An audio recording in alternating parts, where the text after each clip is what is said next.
Hey, Juventini, welcome back to the All Juve Cast channel, and it's another match day. Okay, we've got Fiorentina versus Juventus in the first tie of the Coppa Italia Semi Final. All right, and of course, got my main man Anthony with me. Anthony, how you doing this morning? Living the dream, my friend. When it's a busy day, people get busy. But guess what? I got nothing but time for this show. Nothing Beautiful, but time. beautiful. Let's hmm say hi to all the wonderful Juventini joining us right out of the gate here. We got Bobby in here always. Ciao tutti. Mohammed, good morning. Is Ake's chance to play a full match finally? Uh, let's see, a full match? Oh, I don't know. Let's see. Let's see. Because ciao, fratellos. Ciao, ciao. Alex P. Buongiorno. Okay, so yeah, and look, much more in here. Malke in here. Hola, Luca. Yo, David. Morning. Okay, Everyone's everybody. everyone's ready to go, man. Doesn't matter if it's Coppa Italia, We're Champions League, ready whatever. to go. Midweek, we love it. I love it. I love it. Now let's get to some of the news first that's kind of been circulating. We'll get our opinions on it and get everybody in the live's opinions on some of the news circulating around hmm Juventus.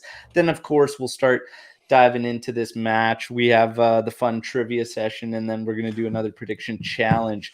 Animesh, you won the last prediction challenge. You have some prizes Barely. here waiting for you, but you haven't reached out, Animesh. So reach out so that we could send you that sticker package from, of course, the sponsor, stripedheartsapparel.com. If you haven't, check them out. Okay. And we've got a little surprise for you later on today in regards to Striped Hearts Apparel that you'll see on the show here. Now, without further ado, let's get to some of this news. Jorginho named as a summer target for Juventus. And said that if he's going to come in, obviously one of the names that they hmm threw out was Rabiot going. Rabiot, it's no secret that they are shopping him. The fact that he came in on a free, it Hang out. kind of is a bit strange though because of how much Allegri uses him and clearly Loves really him. likes the midfielder. Loves him. So I find it a little bit strange, but I guess it would have to depend on who the players were going for, and it would be hard to see Allegri say no to Jorginho in order to keep Yep. Rabiot. Right now, hmm in the latest YouTube news video I did, where I talked about him being a summer target, and we have to all remember this didn't just creep up. Non Molo in one of our drops said, "Look for Jorginho this summer." hmm And Juve to push hard for him. So this is, where there's smoke, there's fire. We've seen enough evidence of that too. And a lot of the comments coming back were Jorginho is too old. I personally, I take him in a heartbeat, and I don't even think twice about it. Ant, what do you Is think he about? is he old? Can someone fire out his age at 30? Is he even 30? Think he's 28 maybe? 29, 29? maybe going on 30. So This is the thing, Al. You and I, oh man, because sometimes these things give me a headache. You and I have had a lot of conversations about this. About we need 2 transfer windows to get everything fixed, and we did a lot of good work in the January one. So now it just this kind of news is he the player that we need?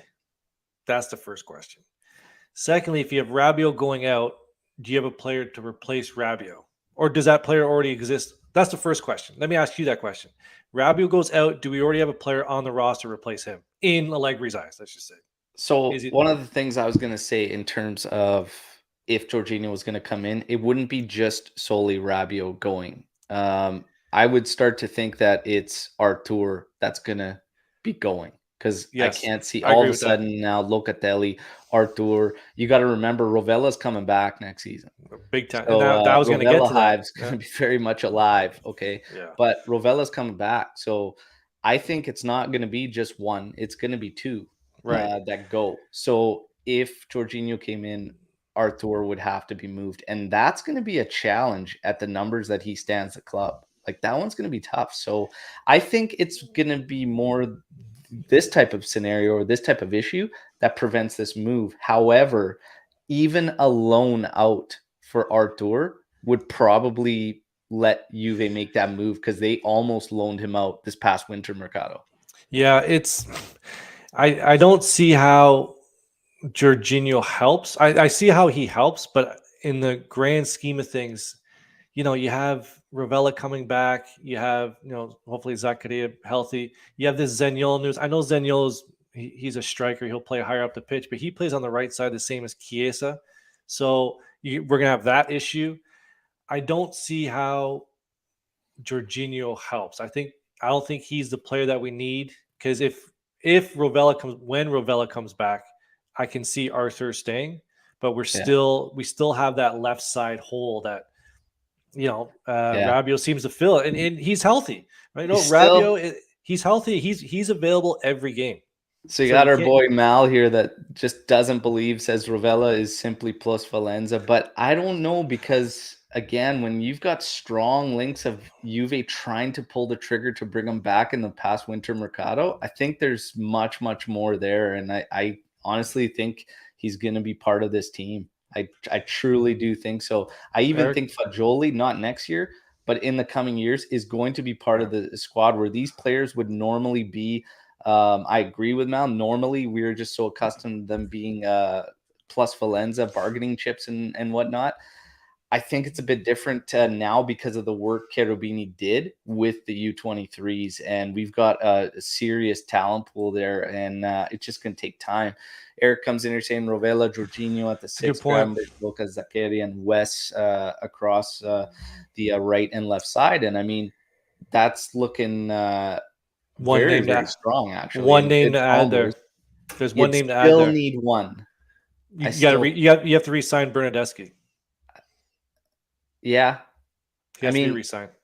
I think this mid combo is solid if you look at those right there, because Rovella, again, he's capable of going across. But yeah, if we're gonna play with this Regista style, he could fill in there, and it allows Locatelli to get out of there. But many see Locatelli as a Regista. Alex Fee's going for Fagioli to start next year. We know how much he likes his beans. Now Kush saying let's move away from Regista. So this is an interesting one, and probably something we should look at, because is that going to take even more work? Are we closer now to? We're almost closer now to sticking with the Regista in order to shift away from it and play defensive mids. But I'm not against either. I think just whatever you do after this summer, you gotta go after it. So we might be better suited to stick with it if we're looking at these types of players and whatnot. And with Rovella coming back potentially next season, I think we might be closer to just sticking with it for now, to be honest. I'd have to agree with that. I'm not against the move away. What do you think? No, I agree with that. The way we're set up, the way we have, the way the roster is set up, it definitely sets up for a lineup with the Regista in it. But it goes back to your point that you've been saying all season. What are we? What is our identity? What is our formation? What is our, we have no consistency week to week. Like, we're going to get to the roster pretty soon for today. Looks like a 3-5-2. I understand sometimes you have to adapt based on, we have a lot of injuries. So Max has to do a little bit of work on adapting. But going back, like what you've been saying all year, what are we? Are we a team with that? With the Regista, it sort of looks that way. That's sort of how we've been playing. But is that the team that Max is going to want to deploy in September? I have no idea. The other main thing everybody's touching on now too is just, Luca Kush saying walk away from Regista is like asking Max to play offensive, exciting football. Haneen saying, I don't think Allegri has ever coached without a Regista. It's true.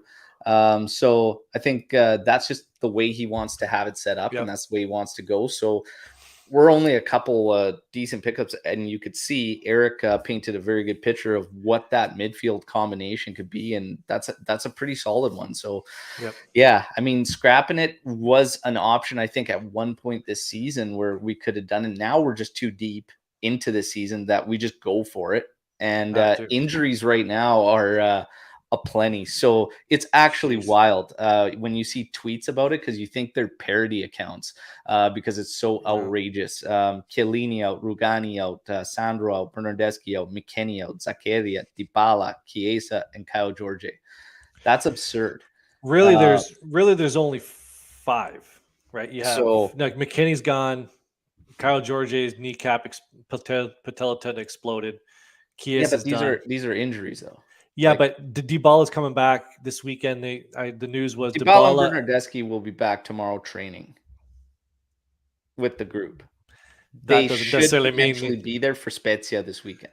potentially. We'll see. We'll see. Bernardeschi is also apparently had muscle fatigue for a month and a half. So what do I know? That one is wild. Regardless, though, this is the list at the moment, and Mm. it's crazy. I know that there's a lot of concerns out there that people are saying, well, it's got to be Allegri, his training and everything. And I don't really know, because you have a lot of unfortunate injuries in there that really you can't tie. The muscular ones, those are a pain, and definitely like you can question overloading them and just the workload and whatnot when you get a ton of muscular ones. There's a lot of just bad luck in there with, like, Chiesa, Kyle George, Weston McKennie. Those are all, we covered them on the last one. It just kind of tough. Eric says muscle fatigue doesn't exist. Well, okay. In J Medical, it does. I guess we don't know. Yeah. We're not physicians. Yeah. Yeah. According to Dr. Raj there, it does. It does exist, but you have to have way more detail. Yeah. And that's just the most general, like the most vague way to label that with Bernardeschi. And then you heard background things about him picking up an illness or whatnot, but nothing actually really being dived into. It's really strange. The Bernardeschi scenario is very, Weird. very strange. It wasn't a groin. I don't remember it being a groin injury. No. Maybe that's how it started. It's really been quiet. Then he had some flu symptoms. I've read somewhere. Yeah, because the only thing that was actually said was like that I ever actually saw was muscle fatigue. And then the funny thing is all these other little things crept up, like 3 other things throughout the thing. And it's just like nobody really knows. And at a couple points, Allegri didn't even bring up Bernardeschi at all, as if he didn't even exist. So it was like, what are we doing here? Anyways, Zaniolo. The Zaniolo news keeps creeping up. A lot of smoke. He was part of Paolo Nonmolo's big news, as well as with Jorginho and Gravenberch. Paolo Nonmolo continues to insist that Gravenberch is one of the main focuses, and he says Zaniolo 100% is one of the targets, and they've been trying. They've wanted him for years. Obviously, the injuries stop them from doing anything, but now that he's back, they're looking at it again. Fans seem to be very, very split on Zaniolo coming back, or like coming and being a target, and saying, why are we even bothering? Had a question come in, leave him at Roma, forget him, Zaniolo.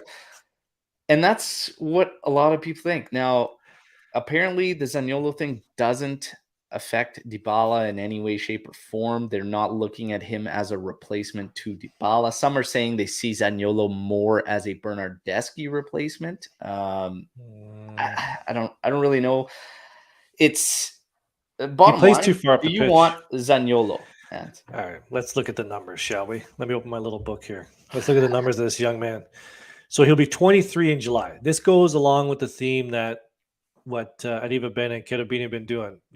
Let's go after the younger stars and pay the money for them. That's something we have to build around. So right now he's making $2.5 million a year at Roma.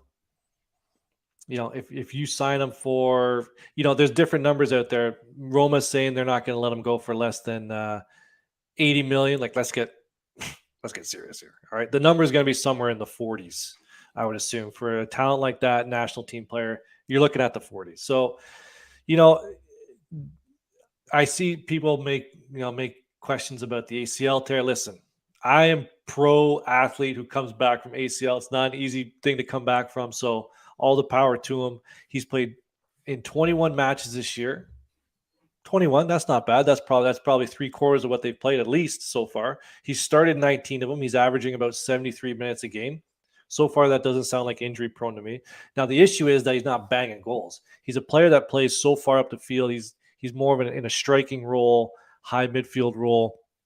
But he only has 2 goals and assists, but he has 7 big chances missed. So at the beginning of the year, I think he had like 3 or 4 posts in the first couple games.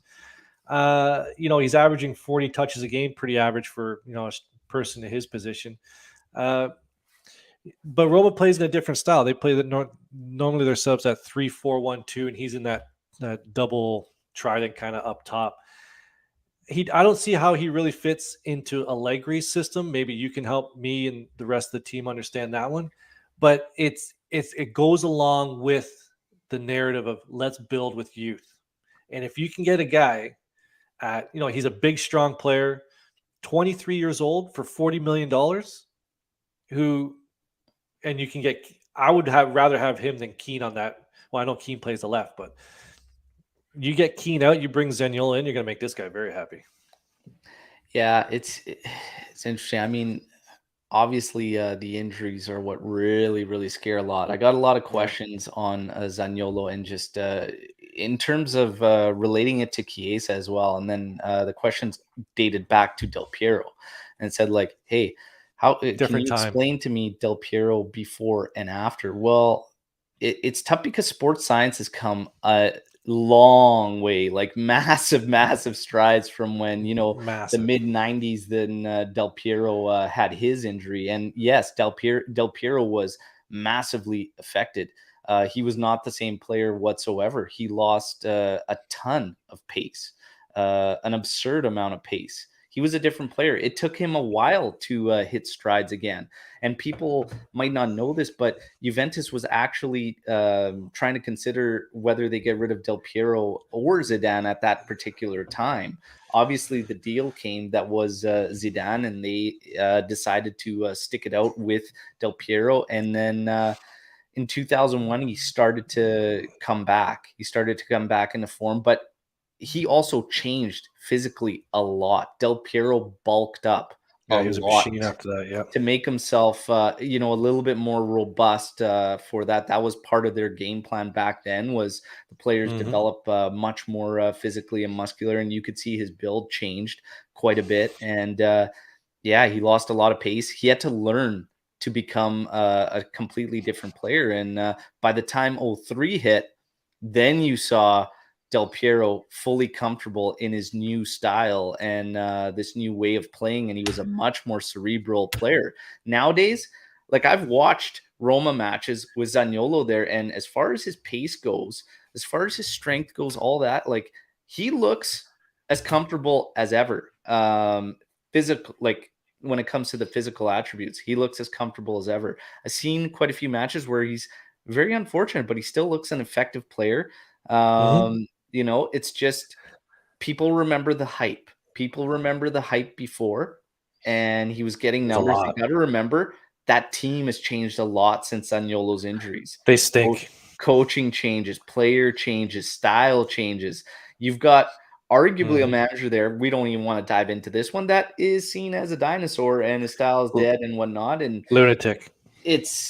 It changes a lot, but would I be afraid to dive in there on Zaniolo? I wouldn't be too scared. And for people concerned about Chiesa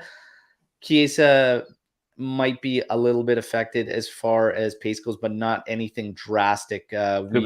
We should be fine. And again, it's more just going to be him getting his bearings under himself and feeling comfortable again. It's all about these guys feeling comfortable on the pitch, because the mental part's probably the toughest. But that's a good point. Like, that's a great point. And Alex just brought that up. Well, let me just bring it up here.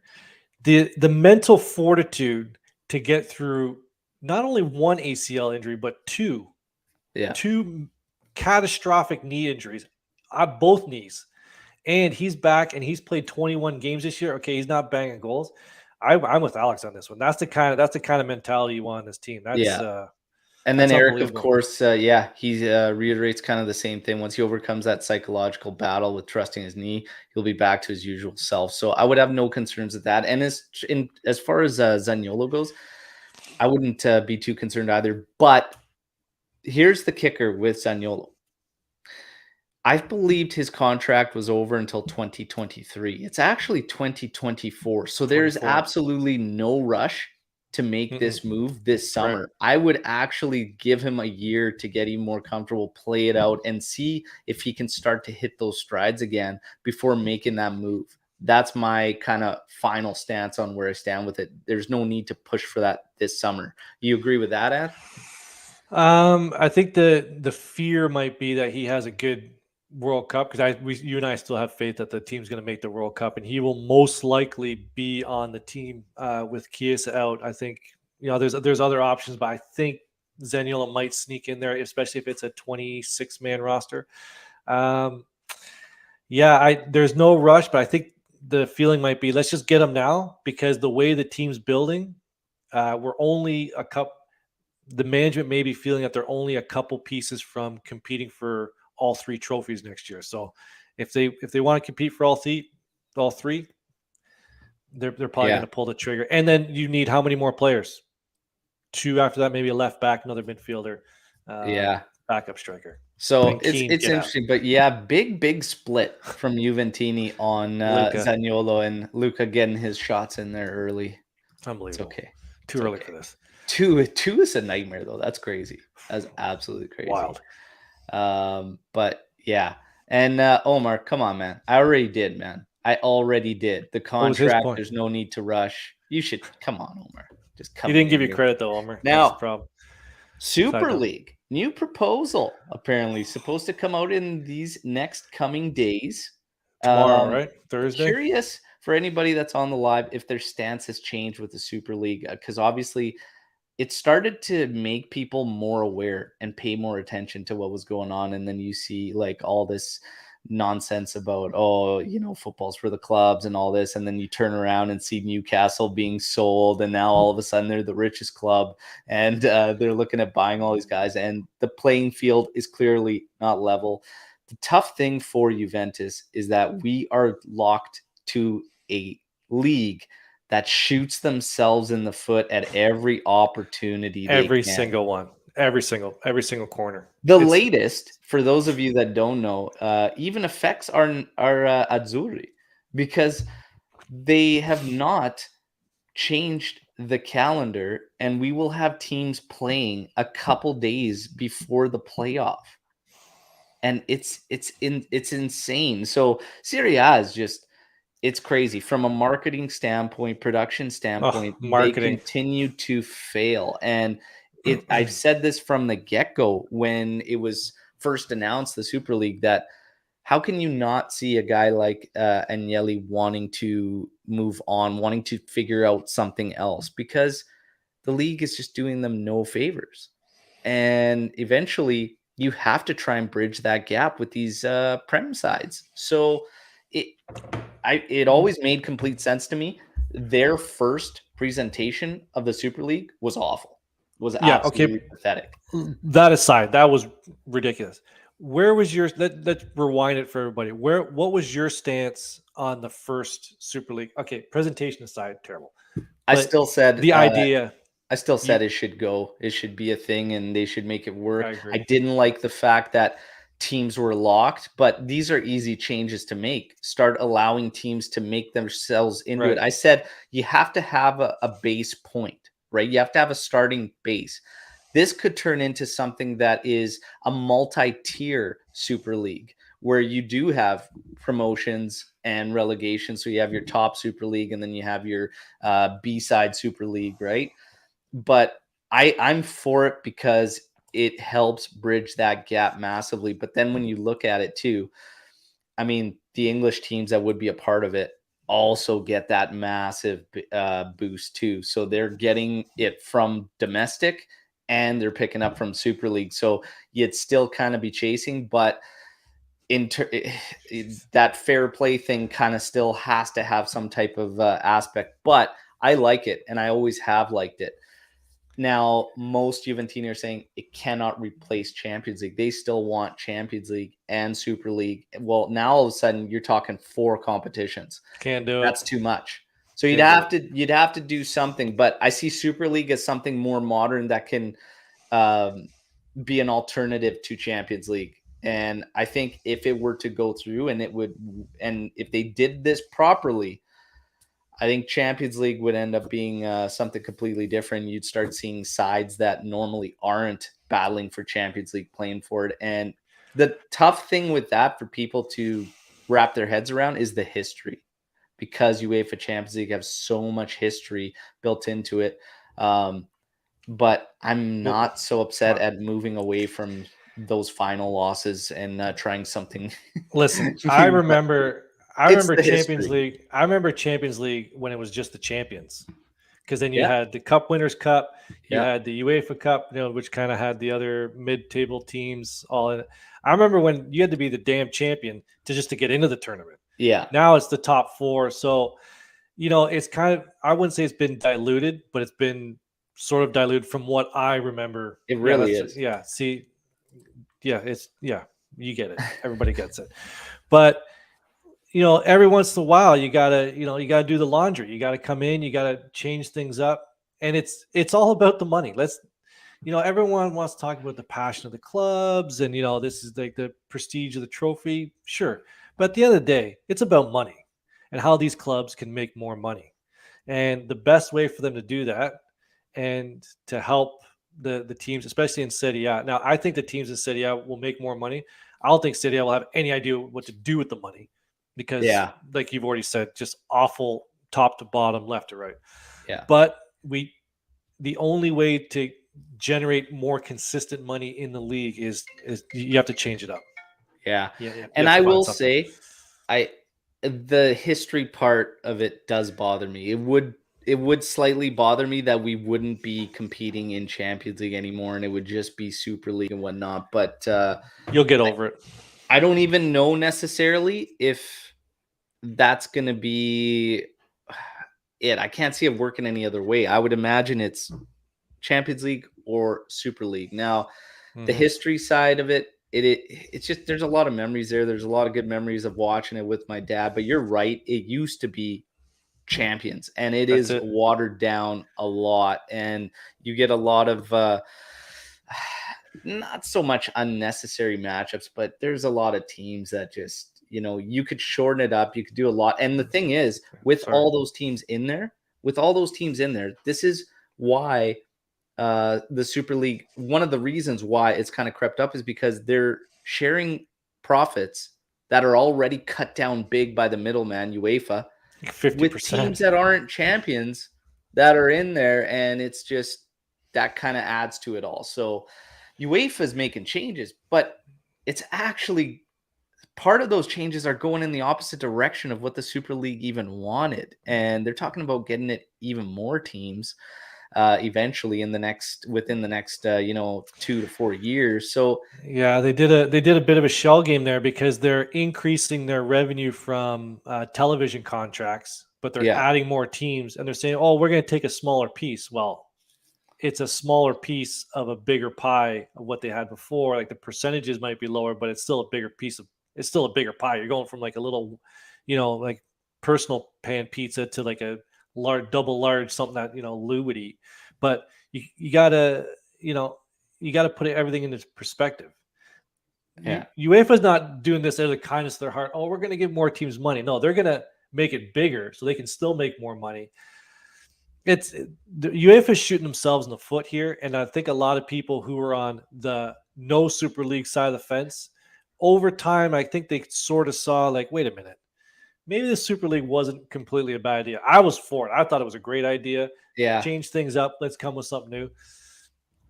I was Let's see for how it the too. presentation Didn't goes. like the presentation. Thought there was a couple tweaks that could be made, but again, Yeah, it looks like they're going to make tweaks and make another presentation, have another go. It's almost the same, just without the middleman. Exactly. Who exactly wouldn't the same. want their team to cut out the middleman and make as much profit as you can? It means a better roster, better team. Let's do it. Let's do it. But the history buffs and sometimes those memories of Champions League and whatnot remain. And yeah, it's tough one. UEFA too damn corrupt. Absolutely, absolutely. Now let's get to the month of March for Juventus. We have Fiorentina today. Mhm. Then we have Spezia, Sampdoria, the second leg against Villarreal, and then Salernitana. Mhm. For me, this is like you got to win the Serie A games 5 without wins. a doubt. 5 You got wins. some wiggle room with Fiorentina. Villarreal, it's going to be a tricky one Gotta get it slammed in done. there that actually makes the Sampdoria match and the Salernitana one easy banana peels if we don't get healthy enough come that time, but I feel very confident. I called 4 wins and 2 draws last month. We finished with 3 wins, 3 draws in the month of February. Yep. So I was slightly off.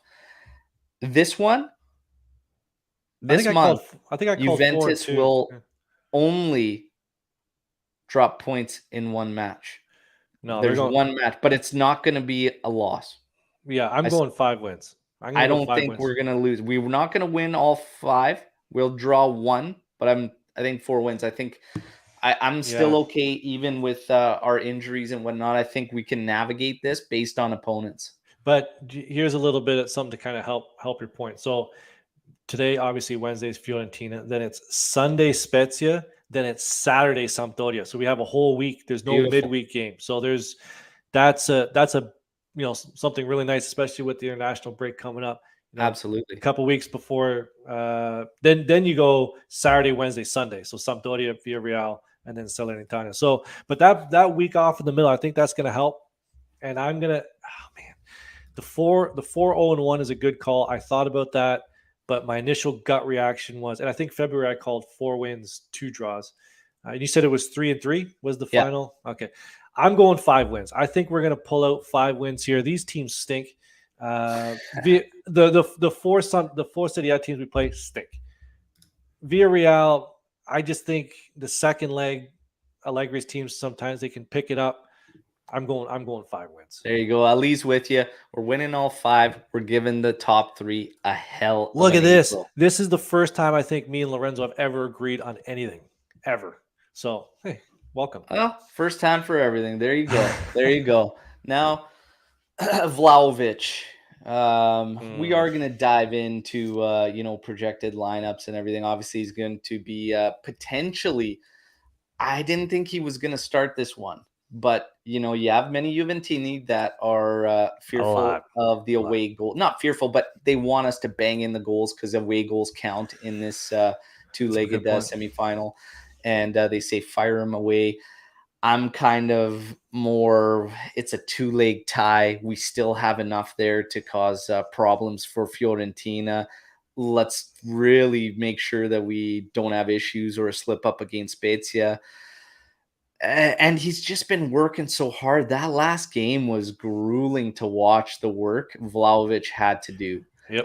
With our list of injuries, where the depth chart is, I don't think there's a need to fire him out from the get-go. And I'd probably just see him in the second half for 25, 30, maybe bang one in or something. But I don't go with him from the get-go just because of that last match, how hard he worked. And if we do the same thing from Fiorentina against the start. The funny thing was you and I and a couple others were talking about it, I think off air, just in the green room one time. And I said, look, one day, we're going to be playing this way where we just pump it up to Vlahovic and he has to do so much work because the gap between the mids and the forwards is so large that one day, one guy's just going to say, screw this, I'm going right through him. And he put in such a hard shift last game. I'd probably just take it easy this one and not start him. That's just me. Anth, would you fire him right out of the gate? First of all, by the way, hell of a t-shirt this guy has on. Look at this. Oh, yeah. Look at that. I still got to order mine. I think they're still around, so I got to get mine going. That's a beautiful t-shirt. I'm with you, man. I wouldn't start him. But like I said in January, we lost that Super Coppa. That was a trophy that Max wanted. Max wants trophies. I think he's really going to push for one of these. I wouldn't be surprised if he does start. I'm with you. I don't agree with it, but I think Juventus fans underestimate how much Juventus is pushing for this trophy, knowing that the Scudetto is sort of out of reach. Kind of. Yeah. We need some stuff to happen for the Scudetto. We can make it interesting, but we need some help. And we need a lot of help. Yeah. So this is the trophy that they're going for, and I don't think they're going to do as much, let's just rest players, kind of take it easy in this leg as fans would hope.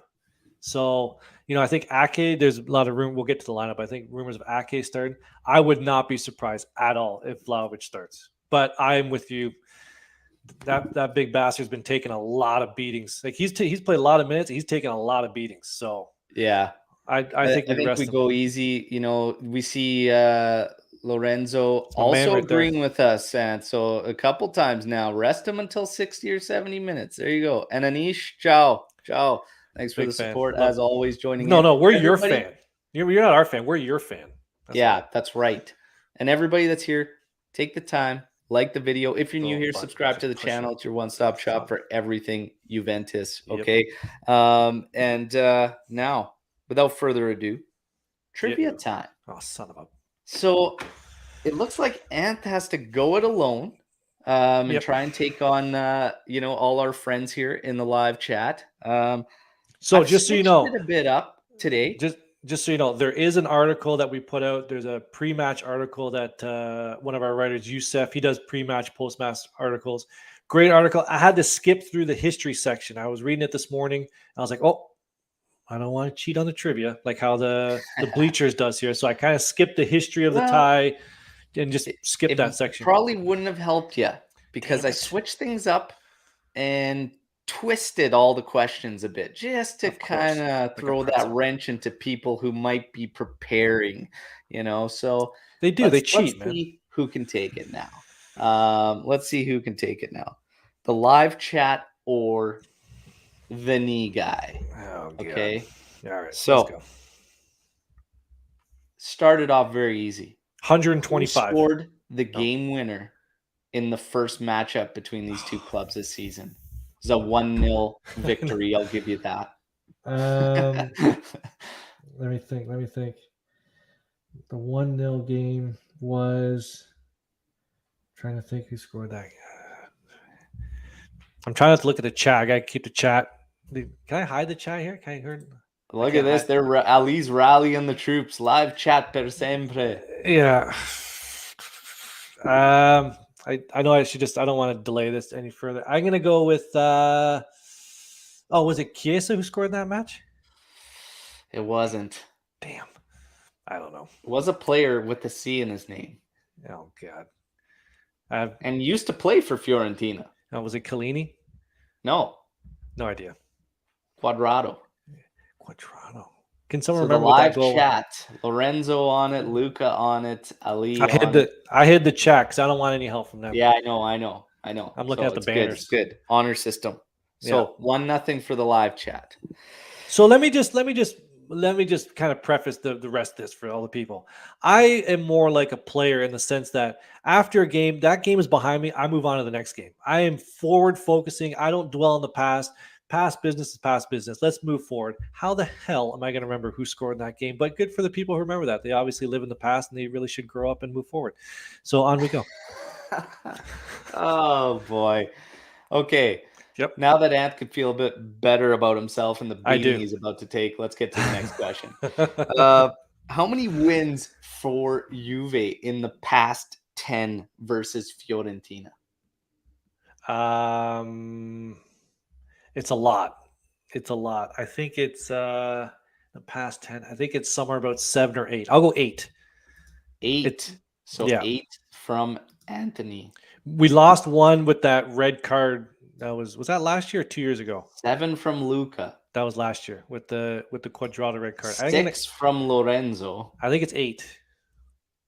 With one loss and 7 a from draw. Kush.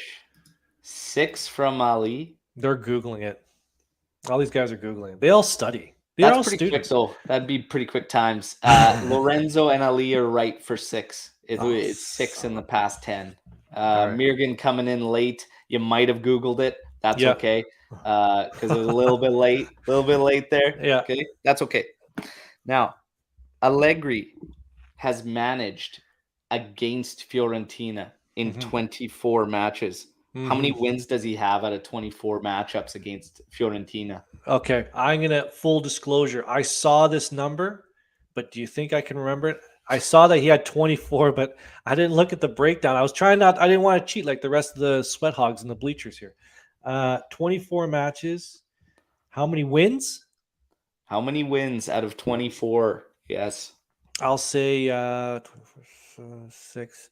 I'll say 16 wins. So 15 from Lorenzo, 14 from Anish, 17 from Mirgan. Oh, here we go. We got some some disagreement in the bleachers. I'm gonna go 16. What did I say? 16. Yeah, 16. Points for this question go to nobody. 13. He's got 13 wins. Oh, that's not very 4 good. draws and 7 losses. He can thank Milan for some of those losses. Not really Juve. 24 okay. times he's managed. Italiano. Yep. Italiano has faced Juventus 3 times. That was another question, a little stat I put together for the Twitter. Mm-hmm. His record is 0-3. Yeah, because he stinks. But what was the score that he was outscored by in those 3 matchups against Juventus? 2 with Spezia, 1 with Fiorentina. 2 with Spezia, 1 for okay. So you've already got one of the answers, and you know what one of the match score lines was. Yeah, that was our first question because it was the first matchup. So you want total goals on both sides, like 5 and 1. Okay.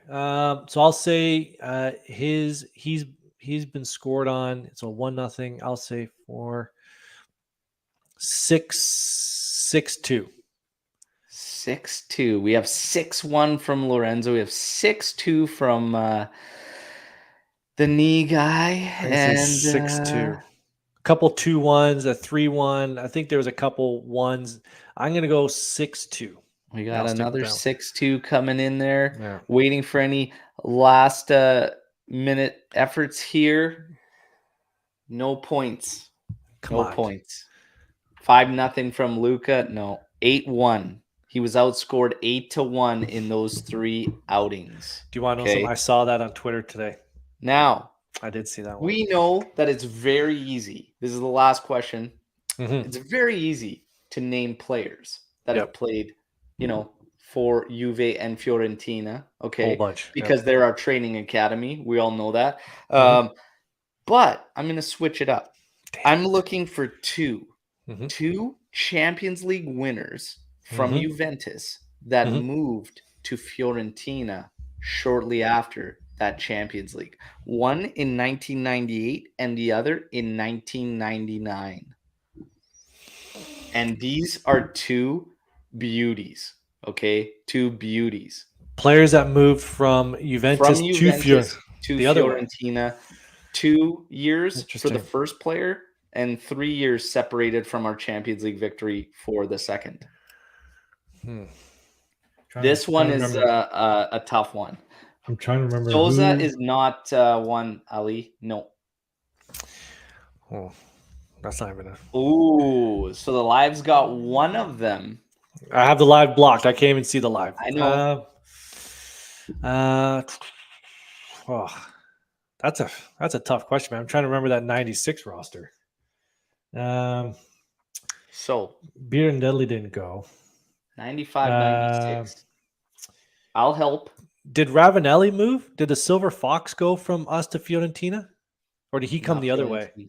No. So he did move shortly after. This player, I thought, was going to be the first player to actually murder a referee on the pitch. And this was in the South Korea World Cup? Oh, well, there was a lot of players that Delivio wanted to murder a referee. There's one. That's the one guy I can if I close my eyes I can still see his from face. Juventus to Fiorentina in the 1999 window. There was a player before him, the year before, that went to Fiorentina from Juventus. And he was a beauty. One of the ugliest bastards you'd ever see. Played fullback.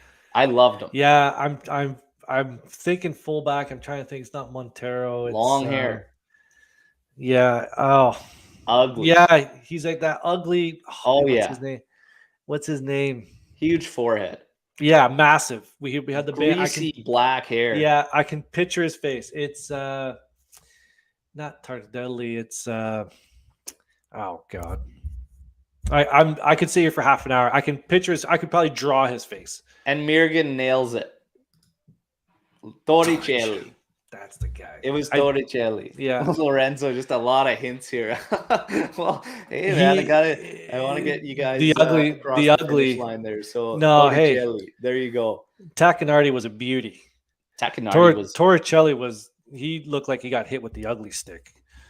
Yeah. Yeah. But I liked my defenders that way. Oh yeah. Yeah. You know, you want the other guys like, oh yeah, this guy's got nothing to lose with a face like that. You know, that's what you like. So now we had a lot of fun. That was the last question on Who trivia. got that red card? It's always good with another team. Mirgan there flexing on a nice pull on Torricelli there. Okay, great job. Who got that red card? We got the prediction challenge coming up late, and you might win yourself some prizes from stripedheartsapparel.com. Now, real quick, there's a couple ways to support the channel. One is the super chat. If you feel inclined to donate, that's great. The other is to jump over to stripedheartsapparel.com. Get yourself some cool gear like Ant's hoodie he's wearing right now. I've got the Vlahovic tee, which is sweet. And they have something. There you go. Amici di Nessuno. Recognizing it. Now, we have some cool news from Striped Hearts Apparel. They're dropping something else, okay? And that is the Mad Max line. So they got some tees out now from celebrating our mister. You could see the angry pose there.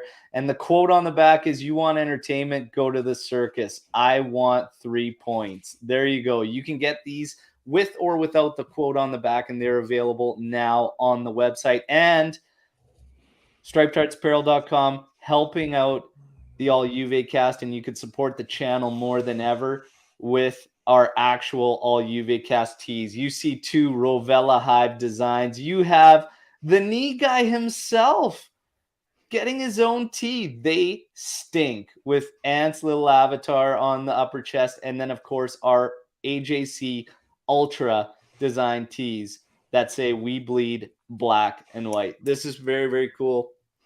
Thanks, stripedheartsapparel.com. And you guys, it's all available. There you go. But there's the They Stink tees, and everybody's been waiting for those. And of course, the Rovella Hive. We had to show love for the Rovella Hive. There'll be more AJC inspired designs coming there.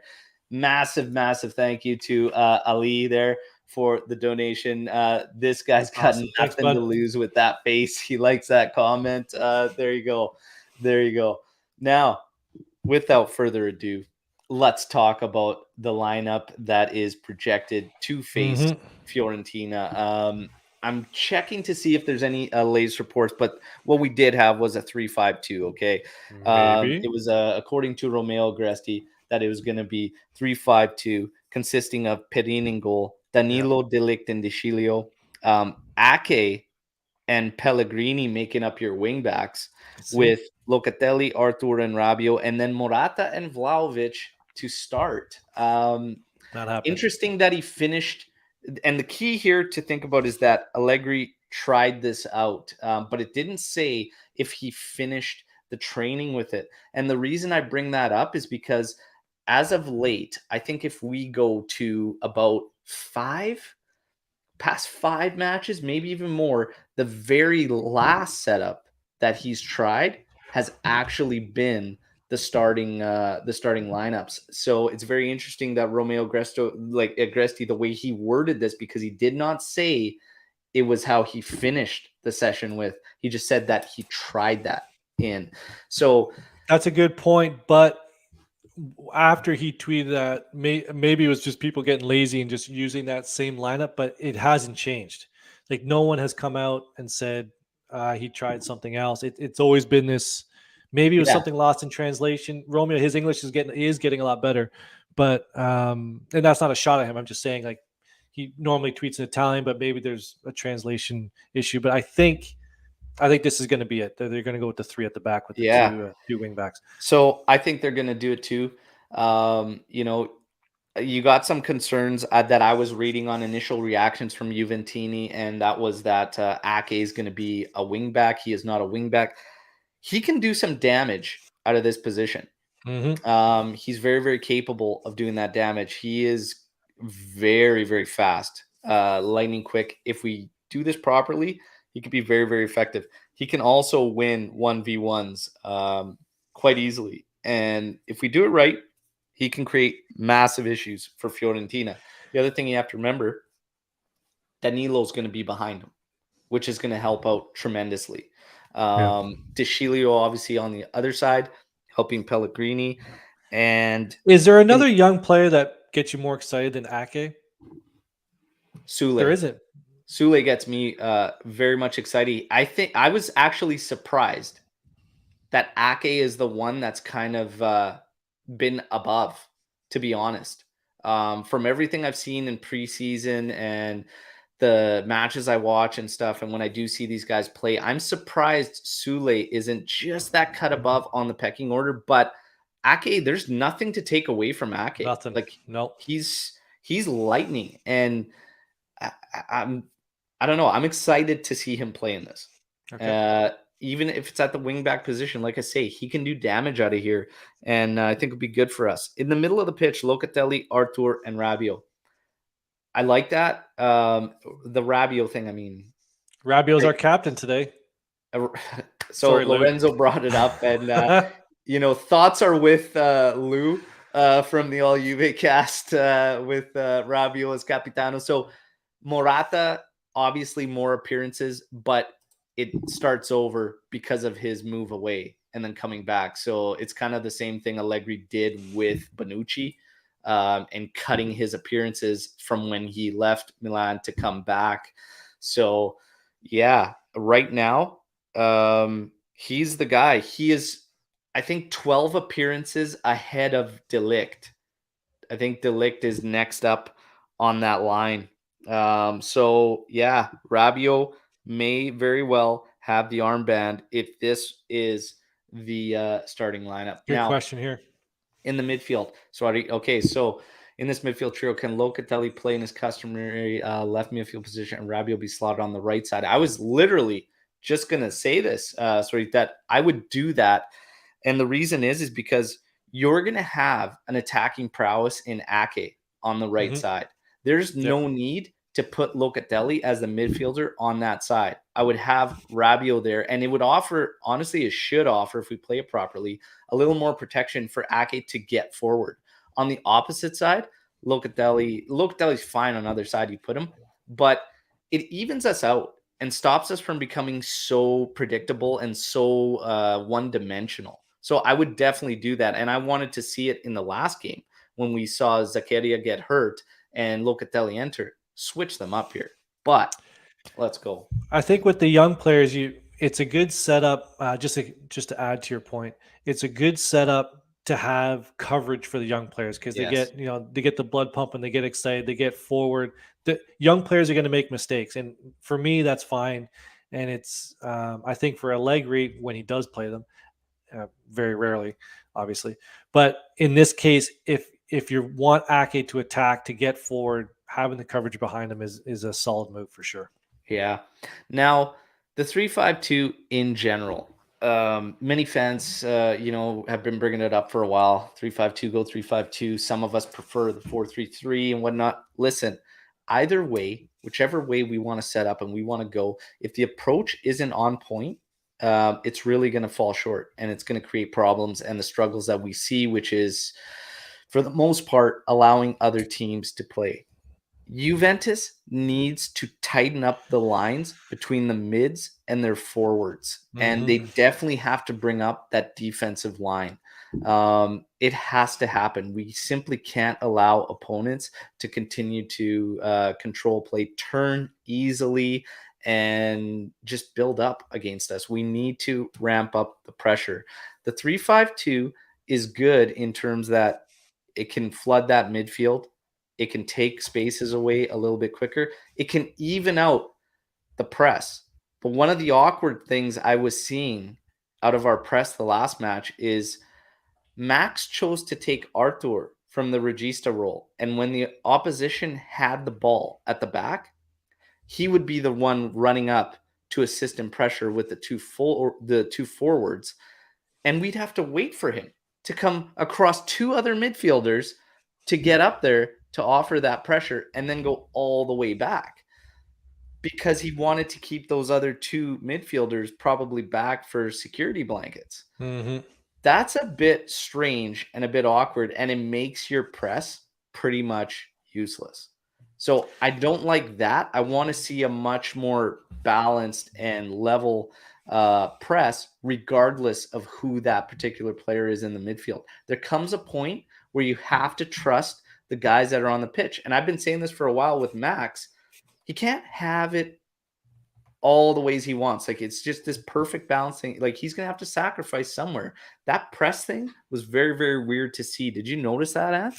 I noticed that it didn't really, whatever they're trying to do, didn't really work. But credit where credit's due.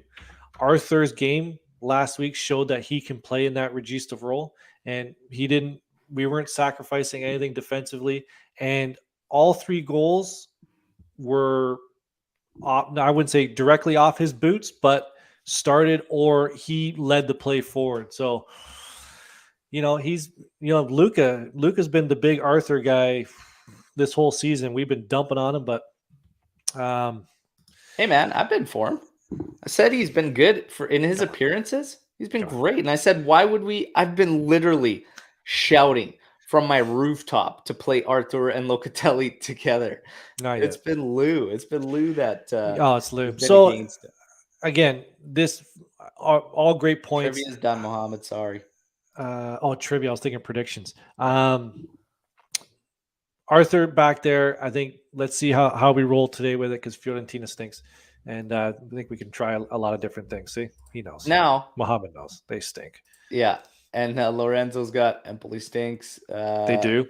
And Fiorentina stinks. So on the Anth stinkometer, okay, out of a 10 for the stinkiest, where would you rate Fiorentina? Oh, they're right up there, man. I know Cliff's a big Fiorentina guy, and Lex, God love her. She's part of our team. She's a big Italiano guy.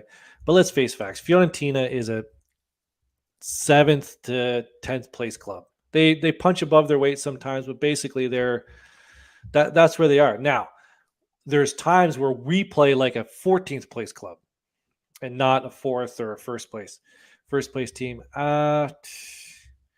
I'd give them about an 8. I'm going with Jeremiah on this one. I think they stink. So 8. There you go. 8. Even with all 8 on the stinkometer. Even with all our injuries, we shouldn't make this one difficult. Hopefully, this lineup. I'm very excited. Yeah, Piatek. Yeah. See, this is a problem. Guys always seem to step up their game. Teams always step up their games against us, but they're not a good team. Goalkeepers always go lights out against Juve. They turned into the second. It's crazy. We'll get to the predictions, but I don't see this one being I don't see the old onion bag getting bulged too much today. Yeah. So Mohammed, grazie. I got so much more stuff. I ran out of room. I filled the shelf up so damn fast, but I'll figure it out. I got a lot of cool stuff. You're a hoarder, man. Just get rid of some stuff. You guys ever want to know too what's back here? I got all sorts of wicked stuff. Donate it. So I got a funny story actually about this piece right here. This is a Gianluigi Buffon limited edition like resin statue type thing. It's massive. It's from when they won the World Cup. Okay. It's made by Fanatico. I think it's stamped. There it is.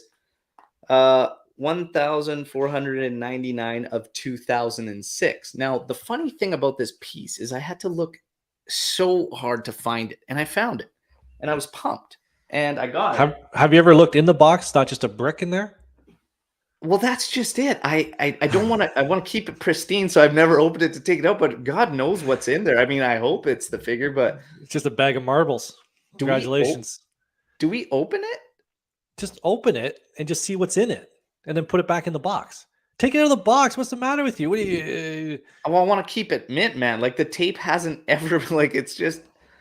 Yeah, that's what hoarders do. Do you have a pile of garbage in the other corner? Just open the box. Maybe we'll do it on another time. Maybe the post-match pod. Yeah, we don't have time. I'll think about it. Let me sleep on it. Okay, let me sleep on it. Anyway, this is gonna make you sweat, isn't it? Ton of awesome stuff. I think about it every now and then, and sometimes it gives me anxiety. Like there might be a brick in there. There might be a break. There you go, Ali. Now we're talking. Look at this guy. Keep it in the box. That's What's in right, the all right. That's what I'm box? saying. Keep What's it in the? in Just look in the box. box. Keep it in Brad the Pitt. box. Hey, if Brad Pitt looked in the box, you can look in the box. I tell you what. Maybe we'll do a Twitter poll and see if we should crack that thing open. If we do, I'll do Luca it on a gets it. live so everybody can see. And maybe I pull out a brick and get embarrassed. And then that would suck. But it's pretty sweet. At least the Great box content. is cool. So, prediction time? I think Yeah, it's I'm time ready. to get the prediction here. I'm ready. I got my erasable unfortunately, pen. Mohammed, no live reaction today. No. Yeah. I will be. I think This weekend, though, Yeah, I think that's going to happen. Spezia, I'm going to make it happen. So for the game today, it looks like, again, with Al's permission, I'll probably be taking over the main account on Twitter, and I'll be doing a play-by-play for the game today on the All Juve Cast main Twitter account.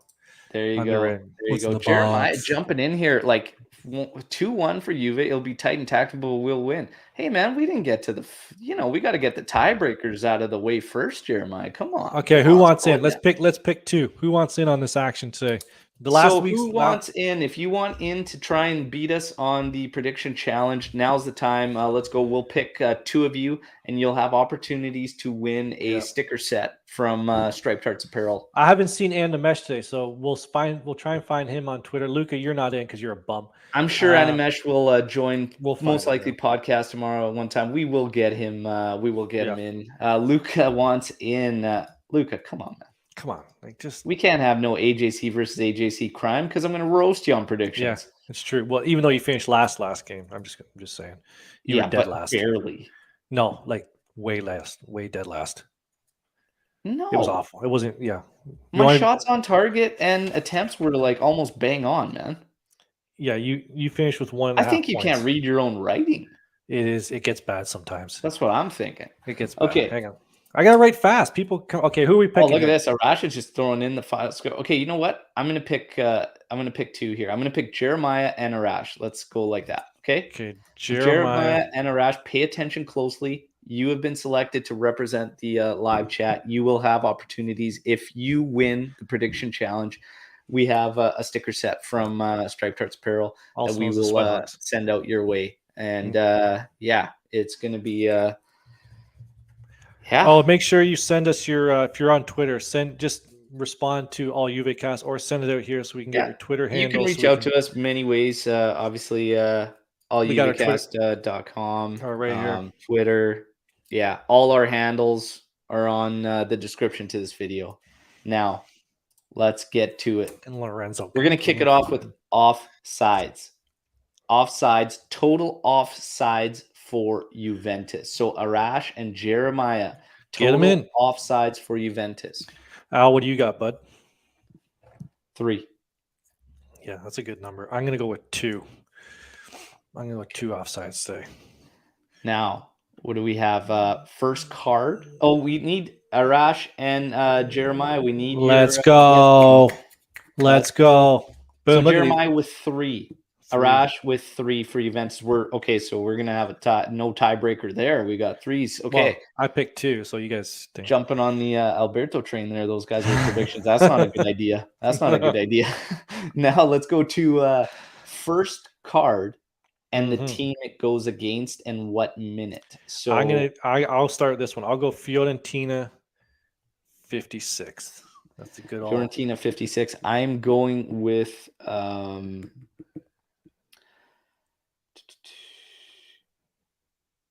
Juventus 51st minute. All right. Interesting play there. Yeah. I know Arash and Jeremiah are doing their best to Google stats. Let's go. Just throw the numbers out there, people. Let's go. Jeremiah has Fiorentina in the 63rd minute. Yep. We are waiting on Arash there to get his in. Meanwhile, this is just Fiorentina 20th. Jordan has Juve 60th, and there's Arash. Fiorentina 15 minutes in. Let's just. I was gonna put something out there for people who want to play because we're gonna do this every game. We'll do. We'll get the sweat hogs and the bleachers up against us. We need you to be fast. Let's go. You got to pick it up. Even if there's a delay, make sure you're live. Let's get this going because we got stuff to do. But we do appreciate. We love everybody. Okay, let's go. Next total attempts and how many on target for you. That's you. That's you. You start this one. 14 and 6. 14 and 6. That's normally my number, you absolute thief. 14 and 6. I'm going to go 12 and 5. 12 and 5. Arash has 10 and 3. Look at Arash. He gets it. He knows what's up. 13 and 5. Yeah, everyone's kind of in that same. Jeremiah here. Like George's on it. Looking for your total attempts and how many on target. And Jeremiah, let's go. 15 and 7 for Jeremiah. 15 and 7. All right, let's go. Okay, now. These are all terrible picks. Possession? Halftime. I think we're at halftime score now. Sure, halftime. Score. Sure. I'll go zeros. I'm going 1-1. Oh, interesting. 1-1 halftime score. 1-1 halftime score. It'd be very interesting to hear your full-time score. I think 1-1 from Arash. And Jeremiah will be coming up shortly here, I believe. We'll get it. What's your full? So I'll go full. My full-time score. Jeremiah's got 2-0 Juve at half. Jeez. See, I don't think Vlahovic is starting. So so my full-time score, I'm gonna go 1-0. 1-0 for your full-time. Yeah. I'm going 2-1 full-time Juventus. Okay. Do I want to go 2-0? I don't think we banged 2 goals today. I just think full-time scores now, Arash and Jeremiah. Those were halftime scores. So now get your full times in, and then we're ready to go for goal scorers and then man of the match. I'm going to man. I like the 2. I don't think we're going to concede. I'm going to switch it up. I'm going to go 2-0. I think we're going to bang 2-0 for full time. I think Jeremiah has a full-time score of 2-1 Juventus. Yep. And Arash has 3-1 for Juve. With the actual whole game log beside it, which is brilliant. We don't really need that, but okay. Do you want to do possession? High press game, 2 goals in last. I love it. I hope that would be cool. If that comes to fruition. Let's see. Possession. Possession's a good one. That's a good tiebreaker. Possession split. Let's do that one as another tiebreaker because this could be a good one. I'm actually going to go 54% Juve. 54, 40, 60. I'm going to go 52-48. Okay. I think it's going to be closer than what people think. Yeah. Possession so I apologize because we missed the possession split as a tiebreaker, but possession split, and then let's get into goal scorers. While we wait for Arash and Jeremiah's possession split, let's get to our goal scorers, and they can get their goal scorers in too. Jeremiah's got 53% Juve. Yep. And we'll get our goal scorers in. I've got 2 goals from Juve. And I think it's going to be Morata, and I'm going to pick a Locatelli goal. Oh, shoot. I put yours under mine. I don't want any of your picks under my line item. Good thing. Always use erasable pen, people. And Arash has 55-45 for possession. 55-45. So you're going Morata. 55 to Fiorentina. No, doesn't matter. It's just a split number. So you're going Morata, Locatelli. Let me look at the starting lineup again. I'm gonna go. I like the Morata call, but I'm actually gonna go our captain. Rabiot's gonna score today. Oh man, Jordan! Literally, Morata and Locatelli, just like I said. Oh man, Jordan I don't Brennan. Want to tie your predictions to me. you don't. Jordan Brennan, isn't he the one who won that jersey? He does, and he's waiting for it. It's on. See, on route. We do give things away. Jordan, your jersey's on the way, but he won. He was the winner of that the Vlahovic jersey. Yeah, you betcha. Vlahovic 7 home kit. Now, Jeremiah put we're waiting for goal scorers. Jeremiah's got Vlahovic and Ake getting one, and we're waiting for Arash's goal scorers, and then we're going to get man of the match, and then we're going to get into our closing thoughts as we get ready for the matchup. So he's got Delict, Vlahovic, and Ake. See, it's always good to pick the higher scores because then you get more players to score from. But I do deduct points for the higher you go. That's the Skanga scoring system right there. Yeah. That's kind of More points if you pick a 1-0, you get that right score. Man of the match. Who's everybody going to call for man of the match? I'm going. Who's your man of the match? I'm going Morata today. He's right up here. He's right there. The number 9, the 2015-16 jersey, the pink. I'm going Morata today. If Locatelli gets a start in that position next to Artur, I'm going Locatelli today. Okay. Not a bad call. He had a good stretch there in like November, December where he was lights out. I'm going Locatelli. So Arash is going De Ligt and Jeremiah thinking outside the box. He's going Ake. Wow. I like that call. Tough to pick a guy to get man of the match. He's only going to get 25 minutes of play, but not bad. I'd rather have Maguire as captain than Rabiot. Well, that is some statement. That's fighting words. That's fighting words right there. I would rather have Maguire cleaning the toilets at Allianz Stadium than anything. Than stepping on the pitch. But there you go. We got some shouts for Perrine too. So Perrine getting the start. And interesting with Perrine because getting extended. He could quite possibly extend, and it's apparently in his hands, which is a surprise because we know he's been talking a lot about trying to get more minutes. So it's very, very interesting. I think I would love for him to stay on as a second goalkeeper. I've always been a big fan of him. I like him. Now, in terms of this match against Fiorentina, will we surrender play? I don't think it's going to be as much as we have been. I think they're going to make a little bit of I think we're going to notice a bit of a change in the fact that Artur and Locatelli start together.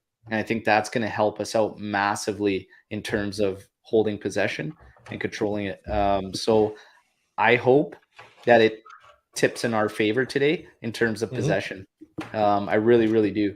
I think we're asking a lot of our forwards and stuff. And like I said, it's only a matter of time before a D-man says, hey, I'm going to just go through Vlahovic here on that. So what do you think, Antha? Do you think possession might tilt in our favor with those two in the middle? There's been nothing to indicate that we are going to all of a sudden be a 60% possession team. Nothing. The only change that would dictate that would be the Arthur Locatelli pairing in the middle, which you've been asking for God knows how long. We're going to get it today.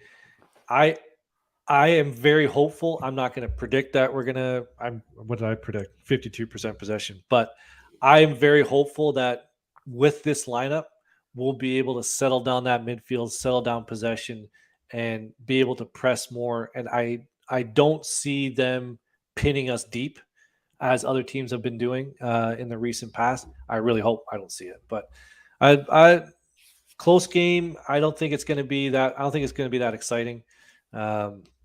Just don't give up any goals because this game is away, right? This game is in Florence. Yeah. So just get that one away goal, and then we'll figure it out.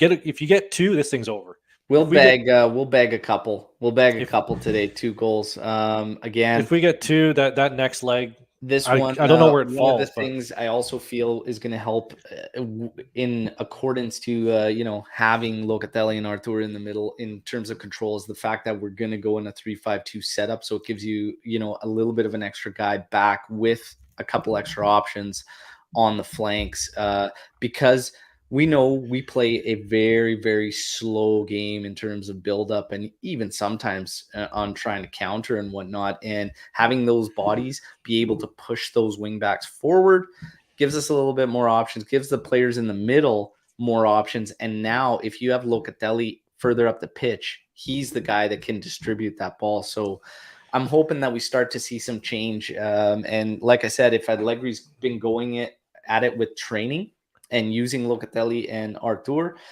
like I said, sometimes it's always bad that you get an injury, but sometimes, I'm a true believer. Everything happens for a reason.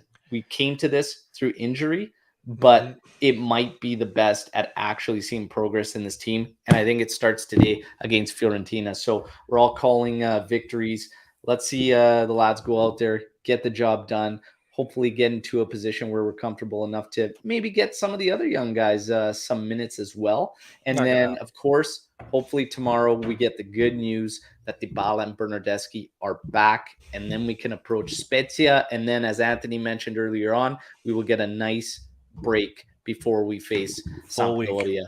So, yeah, it all kicks off today. We've got the live post-match podcast tomorrow, okay, Right at here. 8:30 a.m. Eastern time. All right, and save your questions, save all your thoughts, feelings, let it all out on the live chat with us tomorrow, okay? We love having you. You guys were great today. Like the video while you're here, okay? Take the time to like the video. If you're new, subscribe to the channel. It's your one-stop shop for everything Juventus. And everybody, do not forget to check out stripedheartsapparel.com, okay? Mad Max tees and Cheers. hoodies out now. And then, of course, our all Juve cast series with the Ultras emblem, the Rovella Hive tees, and the Knee Guys, They Okay. Stink tees. So there you go.